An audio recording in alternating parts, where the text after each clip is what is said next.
नमस्कार, आपका फिर से स्वागत है विज्ञान जगत के एक और एपिसोड में। हमारा देश बहुत तेज़ी से तरक्की कर रहा है और साथ ही ग्रो कर रही है इंडियन इकोनॉमी। इस ग्रोथ, इस प्रोग्रेस में आज ऊर्जा यानी एनर्जी का एक बहुत इम्पोर्टेंट, एक क्रूशियल रोल है। और इस लगातार बढ़ती हुई एनर्जी नीड को पूरा करने के लिए हमारा देश भारत विदेशी क्रूड ऑयल पे बहुत हद तक निर्भर करता है। इसके दो नुकसान हैं।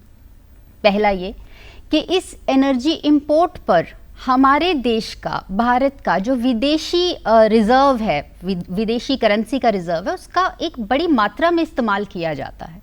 और दूसरा, इस एनर्जी के लगातार इस्तेमाल से एनवायरमेंटल जो पोल्यूशन है वो लगातार बढ़ता जा रहा है। अब ऐसे में इम्पोर्टेंस बढ़ जाती है सोलर एनर्जी की, सौर ऊर्जा की, जो हमें सूरज से मिलती है। और भारत सौर ऊर्जा के उत्पादन और इसके इस्तेमाल पर बड़े पैमाने पर काम कर रहा है। इस बात का अंदाज़ा इस आंकड़े से लगाया जा सकता है कि भारत ने अपना नॉन फॉसिल फ्यूल जनरेशन का जो एक लक्ष्य था 50% का, यानी लगभग 2.43 गीगावाट्स एनर्जी जो थी, वो 5 साल से कम समय में ऑलरेडी अचीव कर लिया है। अब आज के समय में चाहे कोई इंडस्ट्री हो या हम डोमेस्टिक घरेलू इस्तेमाल की बात करें, सौर ऊर्जा या सोलर एनर्जी कोई अनजाना नाम नहीं है। हर घर में इसका इस्तेमाल हो रहा है, इंडस्ट्री में इसका इस्तेमाल हो रहा है। अब ये सौर ऊर्जा क्या है? भारत सरकार का इसके प्रति इतना झुकाव क्यों है? राष्ट्रीय स्तर पर हो या राज्य स्तर पर हो, इसके उत्पादन या इसके उपयोग को लेकर क्या योजनाएं बनाई जा रही हैं? इसका हमारी ज़िंदगियों पर क्या इम्पैक्ट है? इस सब के बारे में चर्चा करने के लिए और जानकारी लेने के लिए आज हमारे साथ स्टूडियो में मौजूद हैं केंद्रीय विश्वविद्यालय हरियाणा के professor and head of the department of electrical engineering doctor Akash Saxena. Doctor, आपका बहुत बहुत स्वागत है। धन्यवाद आपका। डॉक्टर साहब, सबसे पहले सबसे बेसिक बात से शुरुआत करेंगे ताकि हमारे व्यूअर्स सबसे जनरल बात समझ सकें कि ये सौर ऊर्जा यानी ये सोलर एनर्जी है क्या, और इसके पायोनियर्स जिसको हम बोलते हैं, किन लोगों ने इनकी शुरुआत की, ये टर्म ढूंढी और कैसे ये काम करती है? देखिए, जब हम सौर ऊर्जा की बात करते हैं या किसी भी किस्म की ऊर्जा या एनर्जी की बात करते हैं, तो सबसे पहला जो प्रमुख सिद्धांत है इसमें, जो मतलब बहुत छोटे कक्षा में ही पढ़ाया दिया जाता है कि एनर्जी कभी भी जनरेट नहीं हो सकती जी। वो अपना रूपांतरण होता है, उसमें ट्रांसफॉर्मेशन होता है। तो आदिकाल से हम सूर्य की पूजा भी करते हैं और सूर्य जो है ऊष्मा का भी स्रोत है और प्रकाश भी देता है। तो हमारे मतलब आप यदि पुराना धार्मिक इसका मतलब वो भी लें, रेफरेंस भी लें, तो काफ़ी ऊर्जा का जो है ऊर्जा और ऊष्मा दोनों का स्रोत सूर्य को माना गया है। पर प्रमुखतः जहाँ पर हम जो एनर्जी और वो उस टर्म की बात करते हैं कि सोलर फोटोवोल्टाइक सेल्स कब डेवलप हुए, तो ये 1839 में एडमंड एक साइंटिस्ट थे, उन्होंने सबसे पहला ये जो है फोटोवोल्टिक मतलब सौर एनर्जी को जो है विद्युत एनर्जी में या विद्युत ऊर्जा में बदलने का जो सबसे पहला प्रयास था वहाँ हुआ। फिर दूसरा जो एक प्रमुख इसमें आप पायदान कह सकें तो वो है 1905 में वो आइंस्टीन ने एक क्वांटम सिद्धांत एक दिया था, जहाँ पर वो लोग कहते हैं कि प्रकाश का कण तरंग है या एक कण है, वो उस पे वहाँ पर वो बात थी। बट उस समय मुख्यतः ऊर्जा के रूपांतरण का एक सैद्धांतिक आधार वो बन गया 1905 में। और फिर धीरे धीरे फिर जो है सौर ऊर्जा का इस्तेमाल होने लगा। फोटोवोल्टेक के कई फिर बेल लेबोरेटरीज़ में भी 1930 के अंदर काफ़ी इस तरह के प्रयोग हुए। मुख्यतः 1970 जो है, मैं मानता हूँ कि वो एक ऐसा दशक था या ऐसा वर्ष था जहाँ पर इस सौर क्रांति का मतलब उद्भव हुआ, जहाँ तक कि मैं सोचता हूँ, क्योंकि उस समय जो एक कच्चा तेल था इसका मतलब निर्यात काफ़ी जो है क्रूशियल था, काफ़ी दिक्कत थी उस समय, क्योंकि वो एक वैश्विक मंदी का दौर था जी। तो उस समय जो प्रधानमंत्री थे या जो भी सरकार रही होगी, उसने एक अपना एक उद्देश्य रखा, एक अपना लक्ष्य रखा और 1982 में MNRE का स्थापना की गई, ministry of new renewable energy sources. 1982 में फिर 2010 में सोलर मिशन आया। तो सौर ऊर्जा जो है, किस तरह से उस ऊर्जा का हम उपयोगिता उसकी ले सकते हैं, किस तरह से उसको विद्युत ऊर्जा में रूपांतरण कर सकते हैं, फिर विद्युत ऊर्जा को कैसे गतिज ऊर्जा, कैसे यांत्रिक ऊर्जा में रूपांतरण कर सकते हैं। तो ये काफ़ी काफ़ी दिलचस्प सब्जेक्ट है, काफ़ी दिलचस्प एरिया है जहाँ पर काफ़ी लोग काम कर रहे हैं। बस एक जो मुझे इसमें लगता है कि जब हम ऊर्जा को कई चरणों में रूपांतर करते हैं तो वहाँ पर उसकी जो क्षमता होती है, रूपांतरण क्षमता जिसे हम कहते हैं एफिशिएंसी, वो कई बार क्या होता है कई घटकों पर निर्भर करती है। तो इसी वजह से सौर ऊर्जा को कई भागों में विभक्त किया गया है। तो एक जैसे हम बोलते हैं एक्टिव सोलर एनर्जी, एक passive solar energy, solar thermal energy. तो अब ये इसमें सब ये है कि जिसमें किसी में यांत्रिक पार्ट लगे हुए हैं तो वो एक्टिव, किसी में नहीं है तो वो पैसिव, और किसी में आपने यदि कोई थर्मल डिवाइस कनेक्ट कर दी, कोई मैकेनिकल डिवाइस कनेक्ट कर दी तो थर्मल एनर्जी बन जाती है। तो इसी तरह से सौर ऊर्जा जो है मतलब पुराने टाइम से लगभग 1800 की सदी से ही अभी तक चलती आ रही है, और अब उसका उत्पादन और उसका जो प्रचार और प्रसार है वो जनमानस तक भी पहुंच गया है। तो ये जो टर्म है इसको हम बोलते हैं डिस्ट्रीब्यूटेड जनरेशन। तो अब जैसे जब मैं बात करूँ स्वतंत्रता के समय की 1947 में, तो हम जो स्ट्रक्चर उस समय हमारे बिजली विभाग का था, आप ये कह सकते हैं कि जो पूरा जो उत्पादन, प्रसारण और वितरण जो भी होता था, ये सब क्या है कि एक वर्टिकल इंटीग्रेटेड स्ट्रक्चर था। इसका मतलब एक सीधा स्ट्रक्चर जहाँ पर सब कुछ जो है सरकार के हाथ में है। पर जब 2015-14 की बात करूँ तो रिस्ट्रक्चर्ड हो गया सब कुछ। मतलब अब आपके पास जो पॉलिसीज़ हैं वो कंज्यूमर सेंट्रिक हैं, मतलब उपभोक्ता केंद्र में है। तो आप देखिए कि डिस्ट्रीब्यूटेड जनरेशन में आप आपके घर पे भी आप जो है सोलर पैनल लगा सकते हैं, विद्युत उत्पादन कर सकते हैं और उसको ग्रिड में दे सकते हैं और उसका उपभोग कर सकते हैं। बिल्कुल। तो ये एक जो है एक पैराडाइम शिफ्ट जो है वो मैं देखता हूँ, एक मतलब मेजर चेंज है, बहुत बड़ा विकास और बहुत बड़ा तकनीकी विकास के मतलब क्षेत्र में हम लोग आगे बढ़ते ही जा रहे हैं। और जैसे आपने कहा कि मुझे ऐसा लगता है कि हम तीसरे या चौथे स्थान पे हैं जो सौर ऊर्जा के अंदर, हाँ, पूरे विश्व पटल पे। अभी हम बात कर रहे थे कि ये कंज्यूमर सेंट्रिक है और हम अपनी छत पे इस चीज़ को इस्तेमाल करके, और हमने एक टर्म यूज़ की है सोलर पैनल। हाँ। तो सोलर पैनल के बिना सोलर एनर्जी की जो यूटिलाइजेशन है या उसकी जो एक्सट्रैक्शन है वो पॉसिबल नहीं है। बिल्कुल। तो ये जानना हमारे व्यूअर्स के लिए भी बहुत ज़रूरी है कि सोलर पैनल क्या चीज़ होते हैं, किस मटेरियल से बनते हैं और किस टेक्नोलॉजी से ये काम करते हैं।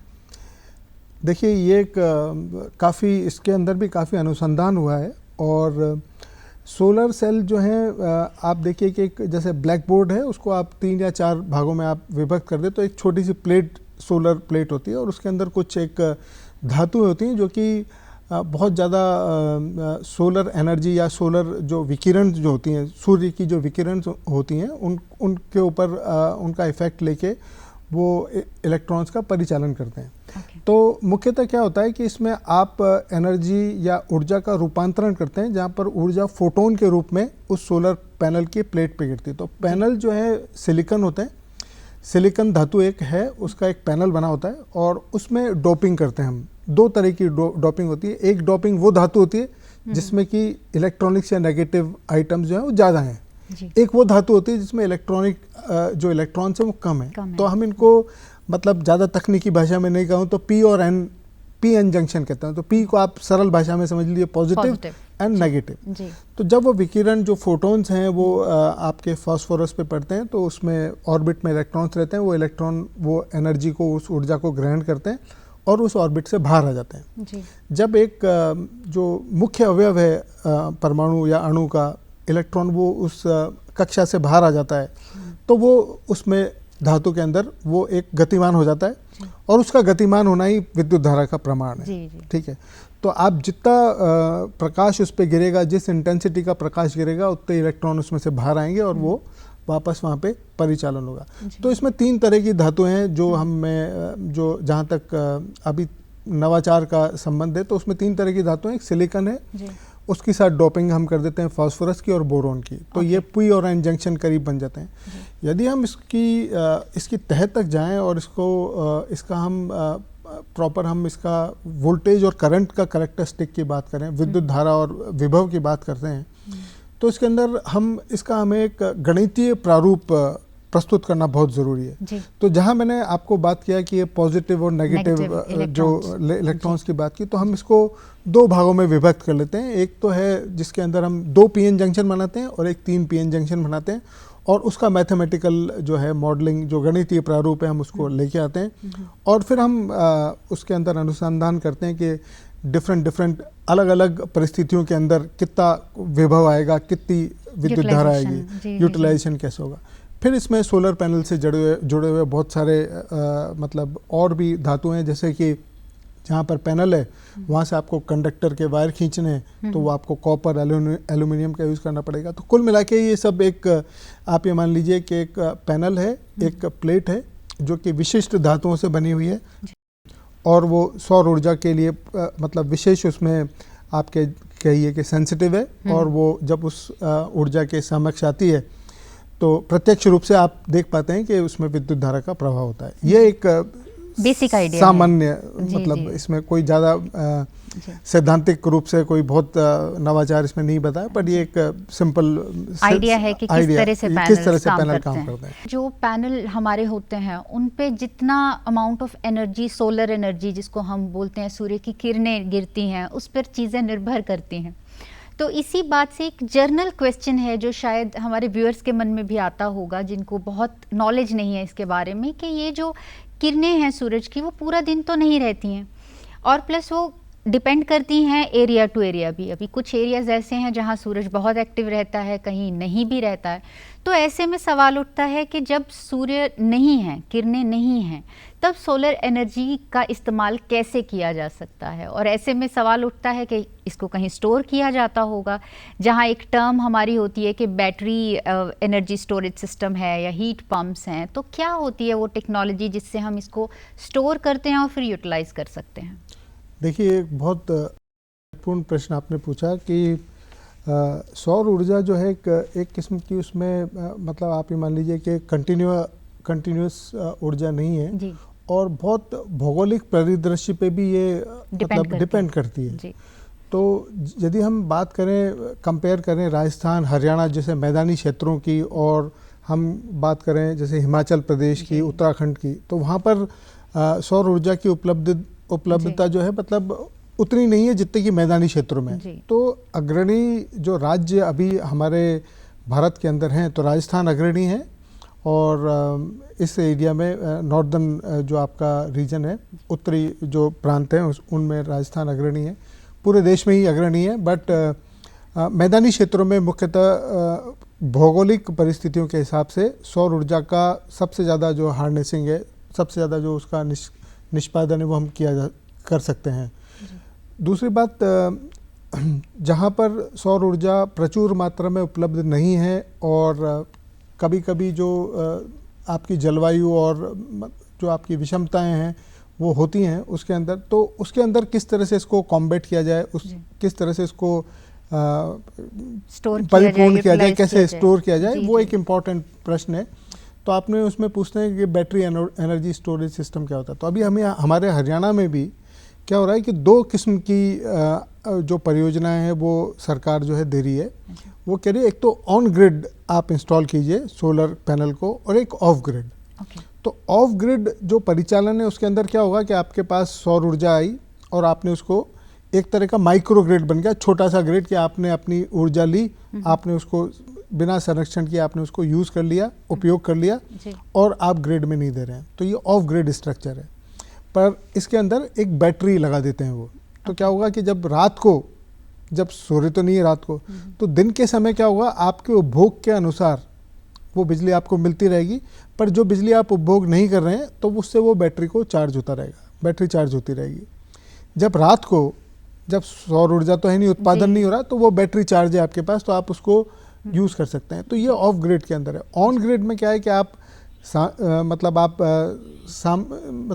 सामयिक तरीके से आप उसको उत्पादन भी कर रहे हैं लोकली, और आपके पास यदि ऊर्जा बच रही तो आप उसको वापस भी भेज रहे हैं। अच्छा। तो दोनों तरफ से आपको मतलब नेट मीटरिंग की भी स्कीम है, तो वो आपको कुछ सब्सिडी तो देंगे इस इंस्टॉलेशन पे, प्लस आपको कुछ इंसेंटिव भी देंगे यदि आप कुछ एनर्जी को आप सेव कर रहे हैं, कंजर्व कर रहे हैं और कुछ ग्रिड को दे रहे हैं। तो मुझे लगता है कि बैटरी एनर्जी जो स्टोरेज सिस्टम्स हैं ये आने वाले समय में, भविष्य में इन पे बहुत काम होना है, क्योंकि मुख्यतः जैसे आप बैटरी की बात करें तो लीड बैटरीज हैं आपके पास, लिथियम आयन बैटरीज हैं, कुछ फ्लो बैटरीज भी हम यूज़ करते हैं। अब इनका चार्जिंग कितनी देर में चार्ज होते हैं जी, और कितना ये टाइम तक चलते हैं, ये सब एक जो है मतलब बहुत नवाचार का विषय है। तो हम इस तरह इस दिशा में नवाचार कर रहे हैं कि इनका जो चार्जिंग टाइम है वो कम हो जाए, मतलब जल्दी से चार्ज हो जाए, और इनका जो डिस्चार्जिंग टाइम है वो क्या है कि वो लंबा हो जाए, ताकि हमें ज़्यादा समय तक प्रकाश मिले। तो ये एक शोध का विषय है। हाँ, एनर्जी स्टोरेज जो है ये एक व्यापक विषय है, और ये कई एक्चुअली जो स्टोर्ड एनर्जी है वो आप इधर से उधर ट्रांसफ़र कर सकते हैं। सूरज को आप इधर से उधर नहीं ले जा सकते हैं, पर जब आपने बैटरी चार्ज करके स्टोर कर ली है, उसमें स्टोर कर लिया, बैटरी चार्ज हो गई है, बैटरी को आप इधर से उधर लेके जा सकते हैं। तो आप ये देखिए कि हम जो एनर्जी, जो ऊर्जा गतिशील न थी, जहाँ पर भौगोलिक परिस्थितियाँ विषम थी, वहाँ पर भी हम जो है इस एनर्जी को हम पहुँचा सकते हैं। ये ईजीली हमने ट्रांसपोर्टेबल जो है इसका ट्रांसपोर्टेशन इजीली हम कर सकते हैं। दूसरी बात, इसके अंदर एक सिस्टम होता है जिसको हम बोलते हैं बैटरी मैनेजमेंट सिस्टम। तो मैनेजमेंट सिस्टम मतलब आप बैटरी के जो पैरामीटर्स हैं, जैसे उसकी स्टेट ऑफ हेल्थ है, स्टेट ऑफ चार्ज है, इसके बारे में कुछ वो बताता है कि भाई ये जल्दी, जैसे मैंने आपको बताया कि वो हेल्दी बैटरी रहे, उसका लाइफ स्पान बढ़ता रहे। तो नॉर्मली हम सोलर पैनल के जो लाइफ स्पान मानते हैं 25 से 30 मानते हैं, और इसका आधा लगभग, यदि हम सामान्य भाषा में कहें तो बैटरी मैनेजमेंट सिस्टम का जो लाइफ है उसका आधा है, उससे हाफ है। तो हमें उस दिशा में नवाचार करने की ज़रूरत है। इस तरह से बैटरी स्टोरेज टेक्नोलॉजीज़ के अंदर, बैटरी मैनेजमेंट के अंदर, और किस तरह से उसका मतलब प्रभावी उपयोग हो, ये अभी जो है अभी इस पे काम चल रहा है। ये अनुसंधान का विषय अभी ये चल ही रहा है। हम अभी आपने कहा कि एक लाइफ होती है सोलर पैनल की भी और बैटरी की, इस बात पे भी हम आएंगे, लेकिन उससे पहले आपने कहा कि जैसे हरियाणा गवर्नमेंट देती है, सब्सिडी देती है, स्कीम्स होती हैं, तो ये जानना चाहेंगे आपसे कि इंडिया लेवल पे भी और स्टेट लेवल पे भी, जैसे हरियाणा गवर्नमेंट की हम बात कर रहे हैं, क्या ऐसी स्कीम्स आ रही हैं जिनसे डोमेस्टिक और इंडस्ट्री को इनकरेज किया जा सके कि वो ज़्यादा से ज़्यादा सोलर एनर्जी का इस्तेमाल करें?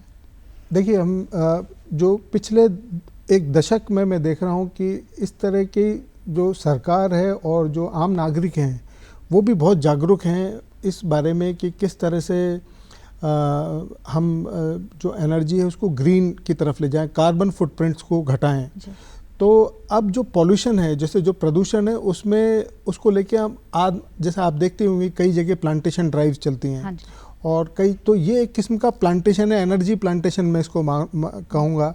तो आप ये देखिए कि इसमें आप एक मैं उदाहरण आपको दूंगा कि कभी सांची का एक मध्य प्रदेश का एक शहर है, वो पूरी तरह से आप यूँ मान के चलिए कि सोलर का एक माइक्रोग्रिड किस्म का एक बन गया कि सोलर पे ही वो चल रहा है पूरा गाँव। एक दूसरा एग्जाम्पल जो उदाहरण है वो मैं आपको दूंगा कि नागपुर सिटी जो है वो ग्रीन बिल्डिंग्स की तरफ बढ़ रही है, तो वो पहली एक सिटी बन गई है। उसी तरह से हमारी हरियाणा सरकार भी और हमारे प्रदेश की सरकार भी बहुत इस मामले में सजग है, और हमारे नागरिक जो हैं यहाँ पे वो लोग भी काफ़ी इस दिशा में काम कर रहे हैं। तो और उसको प्रमोशन करने के लिए, उसका विकास और प्रसार करने के लिए जगह जगह सूर्य मित्र बने हुए हैं, जगह जगह केंद्र बने हुए हैं, जहाँ पर आप जाएंगे कई एजेंसीज़ हैं, और वो एजेंसी मतलब सरकारी भी हैं, गैर सरकारी भी हैं। तो उसमें एक परियोजना है जिसको हम लोग बोलते हैं कि प्रधानमंत्री सूर्य मुफ्त बिजली योजना, इस तरह की एक। तो वो उसमें क्या है कि सेंट्रल फंडिंग जो है असिस्टेंस एक मिलता है, CFA करके इसको फंड बोलते हैं। तो 60% के करीब उसमें आपका फंड मिलता है। तो यदि मैं एक रफ एक आकलन करूं तो 60,000 से लेके 80,000 तक के बीच में 1 किलोवाट का सोलर रूफ पैनल आपको इंस्टॉल कर सकते हैं आप छत पे। ओके।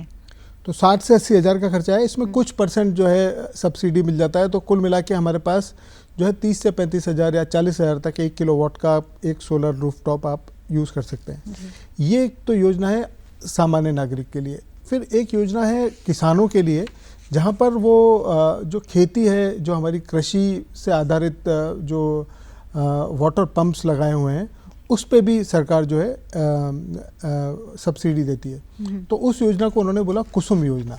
तो कुसुम योजना ये भी प्राइम मिनिस्टर स्कीम है, मतलब सेंट्रली लेवल पे है, बट हमारे यहाँ भी हम भी स्टेट और सेंट्रल लेवल पे अमलगमेशन करके हम ये इसको आगे बढ़ा रहे हैं। तो उसमें कुछ सब्सिडी इस तरह की है कि 75 से लेकर 90% तक जो है पूरे उसका पूरे कॉस्ट, उसका सोलर पंप की जो कॉस्ट है वो सरकार प्रायोजित कर देती है, चाहे वो सब्सिडी के द्वारा हो, चाहे वो लोन के द्वारा हो, और बाकी 10 से 15% जो है किसान को अपनी तरफ से लगाना पड़ेगा।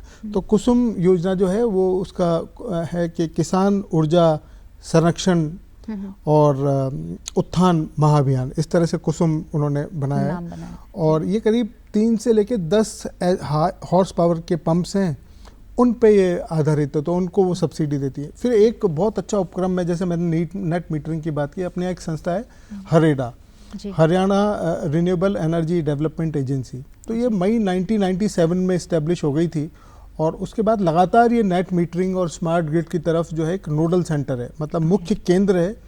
और मुझे ऐसा लगता है कि ये केंद्र सिर्फ सामाजिक विकास का भी एक केंद्र स्थापित होने वाला है, क्योंकि ये मैं मानता हूँ कि ग्रीन एनर्जी का जो चलन है, ये आपको मतलब ये सिर्फ हम ये नहीं कह सकते कि ये सिर्फ विज्ञान और प्रौद्योगिकी से ही रिलेटेड है, ये धीरे धीरे सामाजिक परिवेश में भी आता जा रहा है। बिकॉज हम किसी न किसी तरह से नेशनल ग्रिड को सपोर्ट करते हैं, उसकी स्टेबिलिटी को सपोर्ट करते हैं, और एक डिस्ट्रीब्यूटेड जनरेशन का कंसेप्ट है, उसको निभाने में हम भागीदार बन रहे हैं ग्रिड का। तो एक सामाजिक इसका भी एक महत्व मुझे ऐसा लगता है। तो ये कुछ परियोजना है जो हरियाणा सरकार और सेंट्रल गवर्नमेंट मिल के चला रही है। अभी आपने कहा कि आजकल जैसे आम यूज़र भी अवेयर है ग्रीन फुटप्रिंट्स को लेके या एनवायरमेंटल पोल्यूशन को लेके, लेकिन अगर हम सोलर पैनल्स की बात करें तो एंड ऑफ लाइफ जो सोलर पैनल होता है उसको भी ई वेस्ट ही माना जाता है।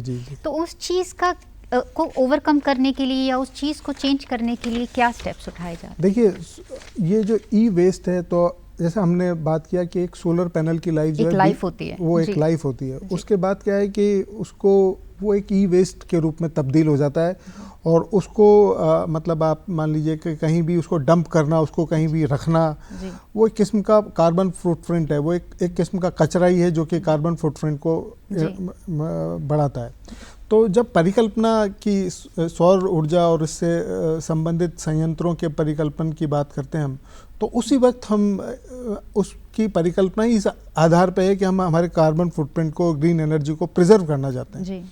बट 25 साल बाद क्या होगा, ये बात जो है, ये बात को भी सोचना इम्पॉर्टेंट है, ये बात को सोचना बहुत इम्पॉर्टेंट फोकस ऑफ रिसर्च है। तो अब इसके लिए क्या करते हैं, इसमें 3 बिंदु हैं जिस पे हम बात करेंगे।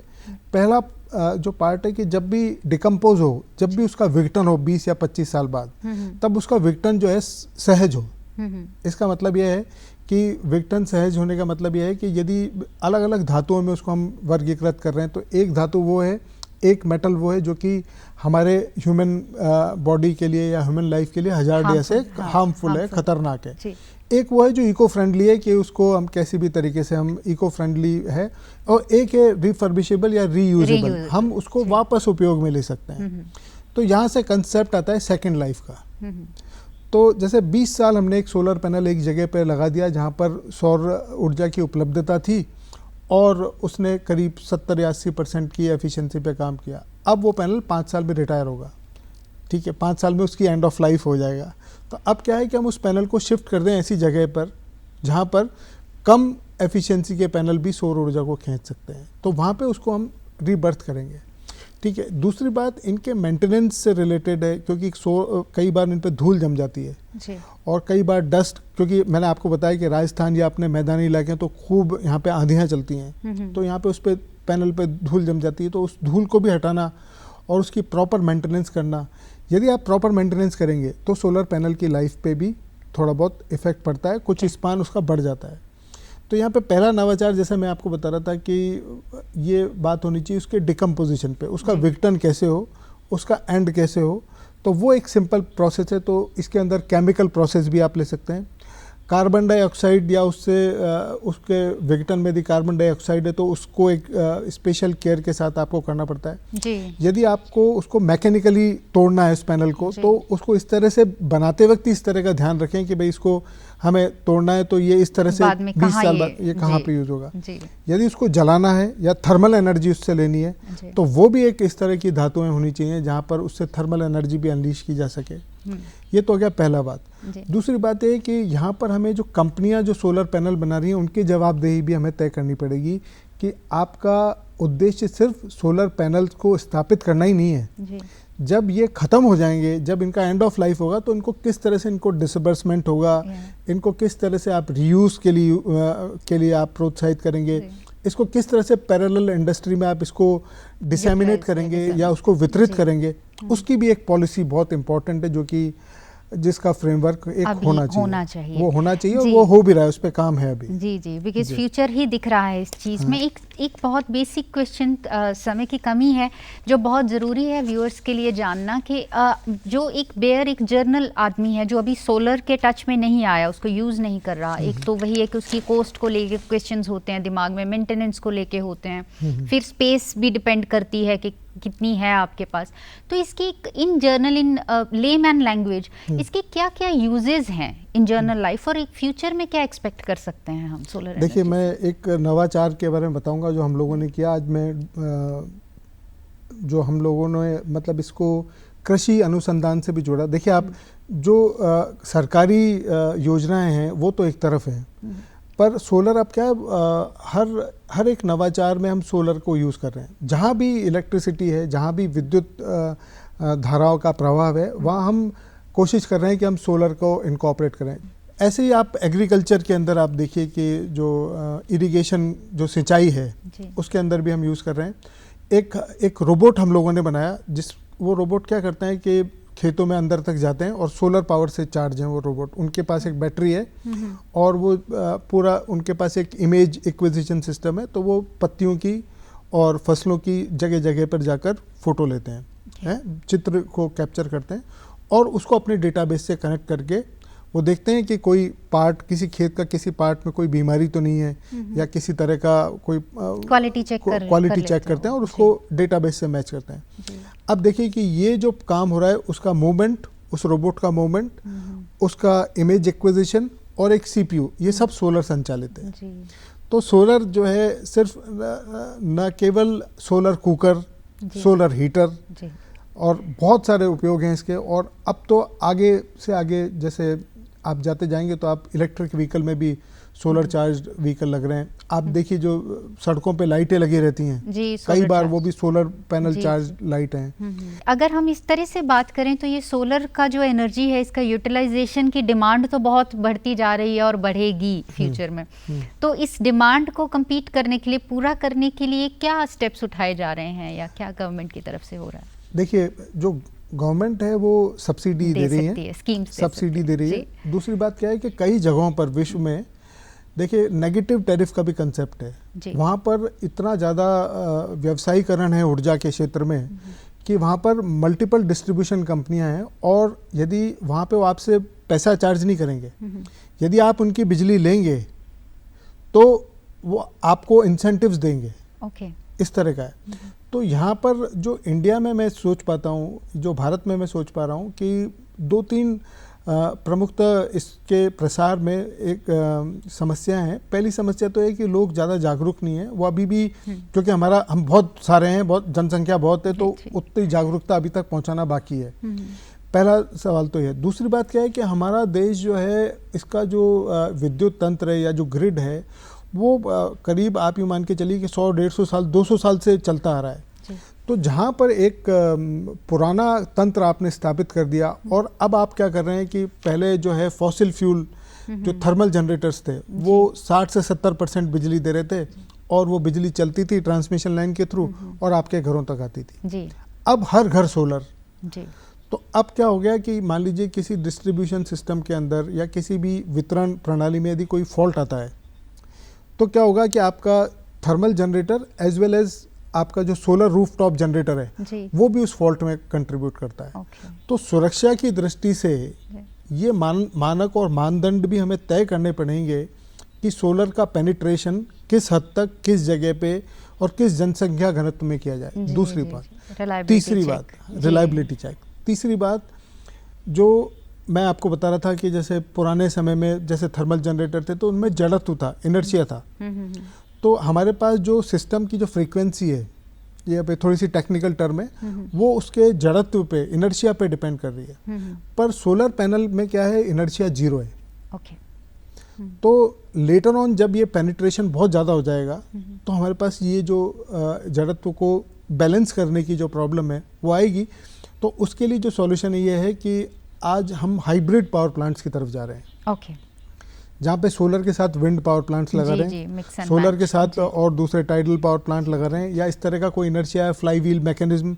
तो कुल मिला के ये है कि यदि आप उस ऊर्जा को रूपांतरित करते रहेंगे जी, तो हमारे लिए बैलेंस बनाना आसान हो जाएगा। उम्मीद करते हैं कि हमारी बात जितनी सरल भाषा में हम सोलर एनर्जी के बारे में कर सकते थे, कोशिश की है और हमारे व्यूअर्स तक हमारी बात पहुंची होगी। हमारा सोलर एनर्जी जो है वो हमारे फ्यूचर के तौर पे देखा जा रहा है, और जैसे कि डॉक्टर साहब ने बताया कि इसमें अभी रिसर्च के भी बहुत ज़्यादा पॉसिबिलिटीज़ हैं।